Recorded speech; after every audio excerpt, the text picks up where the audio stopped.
Welcome, friends, to Highly Techisfying videos. Today we are going to be having an intricate look at another 5 most extremely satisfying manufacturing processes of items that are skin deep across Asian cultures, all born from raw natural clay. From the haunting resonance of ancient flutes and hyper-realistic human sculptures to beautiful ceramic water pots and the high-risk mining of mud blocks for traditional stoves, you won't believe the transformation. Make sure to subscribe to our channel, toggle that notification bell so you don't miss any episode, and also smash that like button. It's a message to the algorithm that our content is good. So without further ado, let's dive in. Number 1. It begins deep within the earth. This is no ordinary mud. It's the ultra-fine clay that has breathed life into Asian music for over 1,000 years. The raw material is purified, sifted to a silk-like finish, and aged until it's ready to hold a soul. From industrial refinement to artistic perfection, it is molded by hand and tempered by unforgiving heat. What emerges is history crystallized. From raw earth to haunting resonance, this is the soul of the flute.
Number 2. From a formless clay, she begins. Under the sculptor's touch, earth becomes life. Thousands of microscopic pores are stippled by hand, every wrinkle etched with surgical precision. Layer by layer, the tension of the jaw and the soul in the eyes emerge. This isn't just a likeness of an Asian man, it's a pulse captured in mud. Perfection. Down to the final stroke.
Number 3, earth transformed into elegance. We take raw clay and harness its strength to revive the legendary Asian watercott. On the spinning wheel, formless mud is guided into a fluid, flawless silhouette. Through precision firing and polishing, the clay takes on a breathtaking ceramic-like sheen. It's a delicate dance of pressure and patience, turning ancient tradition into a modern masterpiece. History molded by hand.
Number 4. This is another production based totally on crafting clay to make a very beautiful ceramic-looking large utility pots. Yet another product from the Asians' cultural past.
Number 5, beneath the mountain's weight, every breath is a gamble.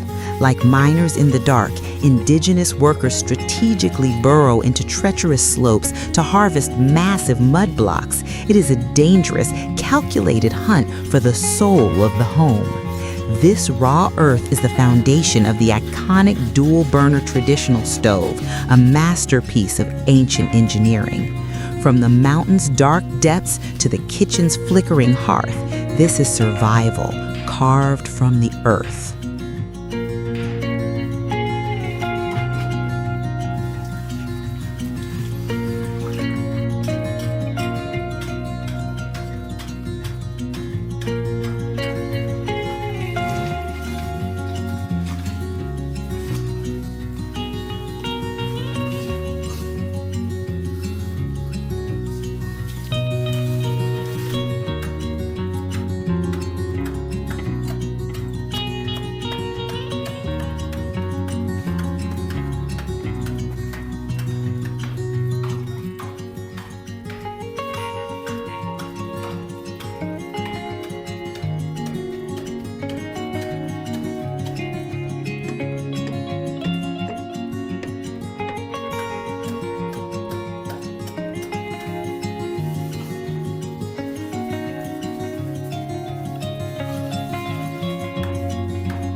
Thank you so much for watching to the very end. We are a new channel and will gradually upload more and more satisfying manufacturing process videos on our channel. If you find our content satisfying and engaging, make sure to subscribe to our channel, toggle that notification bell, and also smash that like button. That way the algorithm knows that you love this video and then recommends it to others. See you again.